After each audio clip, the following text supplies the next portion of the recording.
శ్రీ మహావిష్ణువు భూదేవిని రక్షించిన తర్వాత ఏమైందో మీకు తెలుసా? ఒకసారి హిరణ్యాక్షుడు అనే అసురుడు తన అహంకారం, దర్పంతో భూదేవిని తన చేతుల్లో ఎత్తుకుని పాతాళంలోకి లాగేశాడు. భూమి లేకపోవడంతో అన్ని లోకాలు అస్తమస్తమయ్యాయి. ప్రకృతి ధ్వంసమై జీవులు బాధల్లో మునిగిపోయాయి. దేవతలు, మహర్షులు కలిసి బ్రహ్మదేవుని ఆశ్రయించి భూదేవి లేని ప్రపంచం కొనసాగదు, దయచేసి రక్షణ మార్గం చూపండి అని ప్రార్థించారు. బ్రహ్మదేవునితో కలిసి దేవతలు శ్రీ మహావిష్ణువు ధ్యానించగా ఆయనకు కరుణ కలిగి వెంటనే ఆయన ఒక అద్భుతమైన వరాహ రూపం దాల్చాడు. భారీ శరీరం, ప్రకాశించే నీలి కాంతి, కర్పూరంలా తెల్లని 2 దంతాలు, లోకాలను కదిలించే సాధారణం కాని శబ్దం. ఈ రూపంలో ఆయన పాతాళ లోకంలోకి దూకి తన 2 దంతాల మీద భూమిని ఎత్తుకుని పైకి లేచాడు. భూమిని రక్షిస్తున్న విష్ణువు రూపాన్ని చూసిన హిరణ్యాక్షుడు ఆగ్రహంతో యుద్ధానికి దిగాడు. సముద్రాల్లో అలలు అల్లకల్లోలమయ్యేంత భీకరంగా యుద్ధం జరిగింది.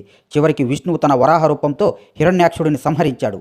విష్ణువు భూమిని మళ్లీ తన స్థానంలో ప్రతిష్ఠించాడు. భూదేవి గర్భంలోనున్న ప్రపంచానికి జీవం తిరిగి వచ్చింది.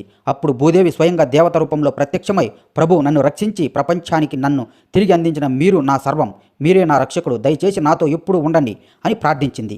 ఆమె మనసులో ఉన్న భక్తి చూసి విష్ణువు సంతోషించాడు. భూదేవి కోరికపై విష్ణువు ఆమెను వివాహం చేసుకున్నాడు.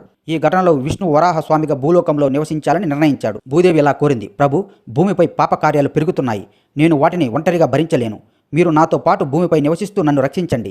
భూదేవి కోరికను అంగీకరించిన శ్రీ మహావిష్ణువు తన వరాహ రూపంలో వెంకటాద్రి పర్వతం, ఇప్పటి తిరుమలలో స్థిరపడ్డారు. ఆ తర్వాత ఎన్నో యుగాలు వరాహస్వామి అక్కడే నివసిస్తూ భూదేవికి రక్షకుడుగా నిలిచారు. శ్రీ వెంకటేశ్వర స్వామి కంటే లక్షల కోట్ల సంవత్సరాల ముందే వరాహస్వామి తిరుమలలో నివసిస్తున్నాడు. అందుకే తిరుమల దేవాలయ శాస్త్రాలలో, పురాణాలలో ఇలా చెప్పబడింది: వెంకటేశ్వర స్వామి దర్శనం పొందే ముందు తప్పనిసరిగా వరాహస్వామి దర్శించాలి. ఆ ఆజ్ఞ స్వతహాగా వెంకటేశ్వరునిదే. అందుకే ఇప్పటికీ తిరుమలకు వెళ్లే భక్తులు ముందుగా వరాహస్వామిని దర్శనం పొంది తరువాత వెంకటేశ్వర స్వామిని దర్శించడం శ్రేయస్కరం. ఇలా వరాహస్వామి, భూదేవి, వెంకటేశ్వర స్వామి మధ్య ఉన్న దైవిక సంబంధం.